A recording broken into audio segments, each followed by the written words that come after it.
સ્વાર્થ છોડી અને ટીમ માટે કામ કરવાનું ચાલુ કરીએ, જેથી ઈમાનદારીથી કામ કરવાનું ચાલુ કરીએ, જેથી ઈ જવાબદારીથી કામ કરવાનું ચાલુ કરીએ, તો થાય. અને હજી મારે તમને કારણ બતાવવું છે. આ તો વચ્ચે મેં આ તો વાત લઈ લીધી કે આપણે અહીં છે ને મન ચોટે કે અહીંયા પહોંચવા માટે કરવું શું પડે, અને આને બધાને ગલગલિયા થાય. મહિનો પૂરો થાય તો ખાતામાં પૂરા ન થાય, મહિનો પૂરો થાય તો ખાતામાં પૂરા ન થાય. એ મને અનુભવ છે. કારણ કે મારા ઘરમાં દર મહિને આરસીએમ ના જે સામાનની વાત કરું ને, તો ગયા મહિના 36,000 રૂપિયાનો સામાન આવ્યો હતો આરસીએમ નો, બીજો નહીં. મારા ઘરના 8,500 નો કિશોરનો સામાન ભીલવાડાથી લાવ્યા, એ નથી ગણતો, એ તો એને સેલ કરી નાખ્યો.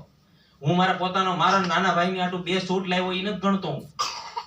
ઈ સિવાયનો ઘરની અંદરનો જે સામાન છે ને, ઈ છે. હું વાત કરીશ તમને. આપણે સ્વાસ્થ્ય ક્રાંતિ વર્ષની વાત કરી ને, શબ્દ થોડાક તમને વાળા લાગશે આજે ઓપનર એમ, કારણ કે ઓપનર એને ભાવ એટલે કે આ બધા રોયલ્ટી છે. ઓપનર એને ભાવ ખબર છે ને, ઓપનર એટલે રોયલ્ટી થાય, ખબર છે? આ બધા આ નથી પડતા, એને પોતાને ખબર એમને પોતાને ખબર હોય ઓપનર. હાલો ઓપનર એને ભાવ કે સાથી કેટલા છે?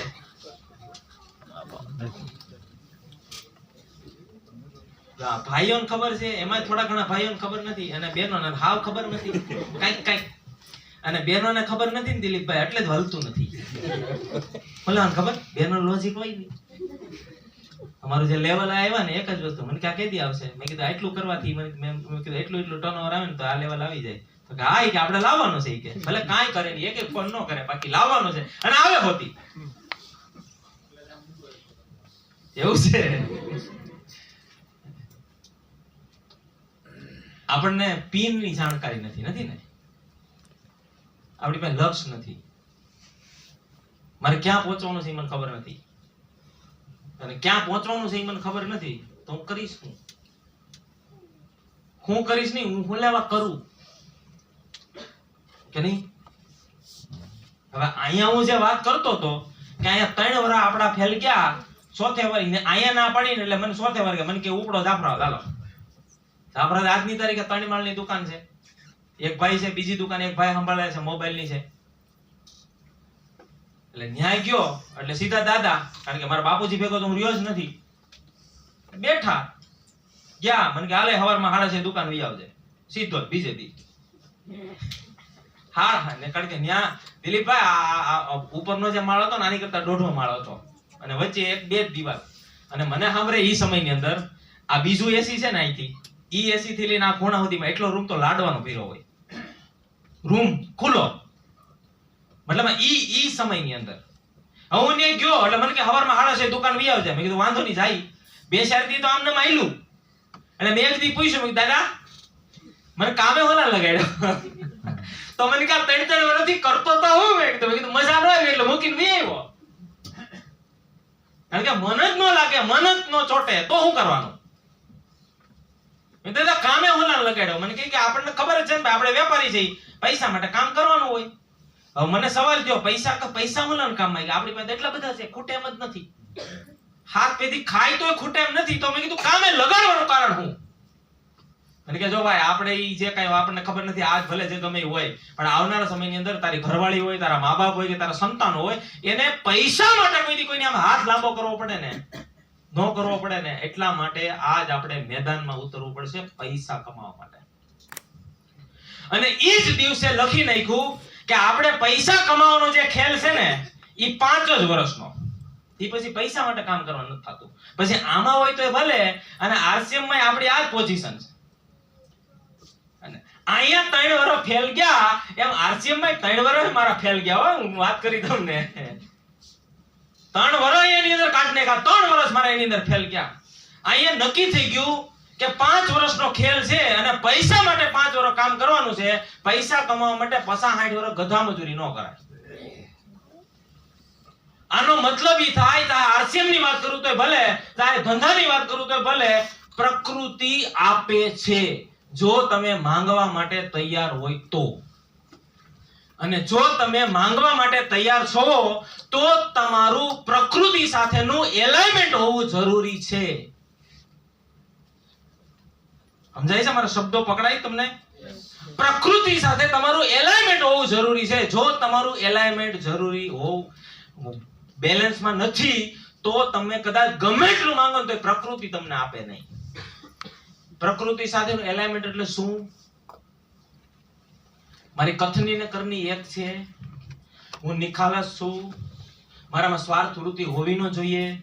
હું એકાબીજા કોઈની નિંદા કરતા ન હોવો જોઈએ. બીજા પ્રત્યેનો મને કોઈથી પણ નવળો વિચાર ન આવવો જોઈએ. અને આજ આપણું કેવું છે, ઓપનર ને એવો સાથી છે. વાત કરું, હું હમણાં કાલે જ એક ભાઈ સાથે બેઠો હતો.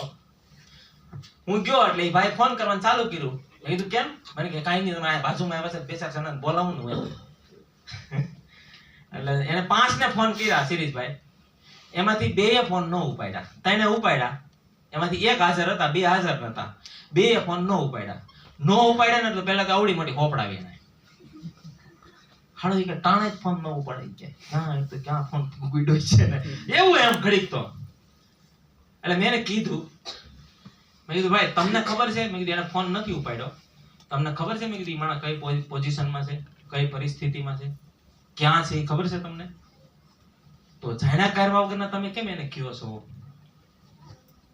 હવે આજ વિચારોની જે ફ્રીક્વન્સી છે ને, આ વિચારોની જે ફ્રીક્વન્સી છે ને, આની અંદર જ માણસ હલવાતો જાય.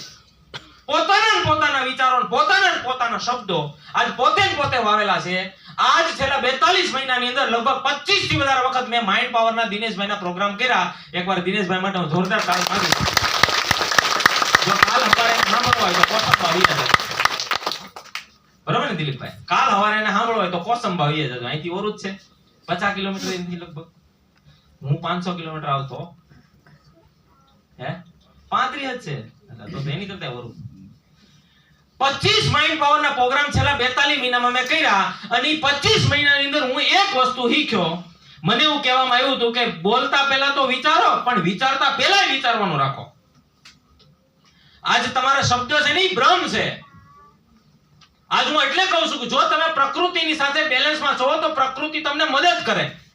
અને 5 વર્ષમાં મેં ફીંડલું વાળી દીધું હતું. 2006 અને 2007 આજુબાજુની વાત કરું તો એ સમયની અંદર દર મહિને 60-70 હજાર રૂપિયા મારી ઇન્કમ હતી, મારા પોતાના ધંધામાંથી.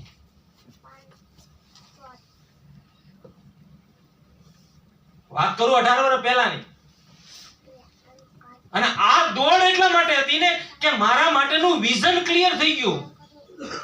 મારો પોતાનો ધંધો કરવામાં મને કહેવામાં આવ્યું પૈસા માટે કામે લગાડ્યો છે. પૂછ્યું, નક્કી થઈ ગયું પૈસા માટે, હાલો 5 વર્ષ લડી લેવાનું છે. પણ ફરીથી પાછો એક સવાલ ઈ આવ્યો તો કે પૈસા કામીને કરવાના હું? તો મને એવું કહેવાય કે પૈસા ઘણા બધા કામી લ્યો તો ઘરમાં સુખ અને શાંતિ આવે. આવે ખરા? મને કે પૈસા ઘણા બધા કામી લ્યો તો ઘરમાં સુખ અને શાંતિ આવે. આવે ખરા? આમાંય જવાબ નથી દેતા. ઘણા આવી ગઈ છે કે ઘણા નહીં ભેગો થતો. આમ કામ અડધો જવાબ આપો દેતા પૂરો ગયો ને યાર બાપુ. સુખ શાંતિ આવે ખરી? નહીં. મારે તો આવી ગઈ. આ જો પેલા ઈ જે વાત કરીએ ને 5 વર્ષ લડી લીધું. આ પૈસા કાયમા ઘરની અંદર આ પૈસા આવવાનું ચાલુ થઈ ગયું. મેં જોવાનું ચાલુ કીધું જેના માટે શરૂઆત કરી હતી, જેના માટે પૈસા કામતા હતા, અને 5 વર્ષે તો બન્યું એવું ઘરમાં બીમારી આવી, ઘરમાં ઝઘડા વધી ગયા. કેવા ઝઘડા? કુતરા મીંદડાની જેમ ભેગા ન બેહે. આજ આરસીએમની કૃપા છે, આજ આરસીએમની દેન છે. આજ 4 ભાઈઓ અમારા ઘરની અંદર 7 બાળકો છે અને દરેક આજની તારીખે સંયુક્ત પરિવારમાં રહી. ક્યારે નતું? જો સાંભળજો, ડંખ ઈ હતો કે ભાઈ હું સેવા કરવા માટે જાઉં છું, મારો પોતાનો ધંધો છોડીને જાઉં છું. આજથી એક વખત 15-16 વર્ષ પહેલાની ઘટના. મારા બોડીમાં એકવાર શરીરમાં સર્જરી થઈ હતી. 3 મહિના ખાટલામાં સૂતો તો હું. અને ઈ 3 મહિના મારો ધંધો બંધ રહ્યો દિલીપભાઈ. ગ્રાહક સેટ કરતા હવા વર્ષ લાગ્યું હતું મને. આજ 1 મહિનો ખાટલામાં સૂતો, અમુકનું 27% ગ્રોથ સાથે કમિશન વધીને આવ્યું. ક્યાં ફરક પડ્યો? કઈ જવાબદારીથી મારે કેવી રીતે કરવું જોઈએ? હું ડગલે ને પગલે તમને કારણ આપવાનો પ્રયાસ કરીશ. બદલેગા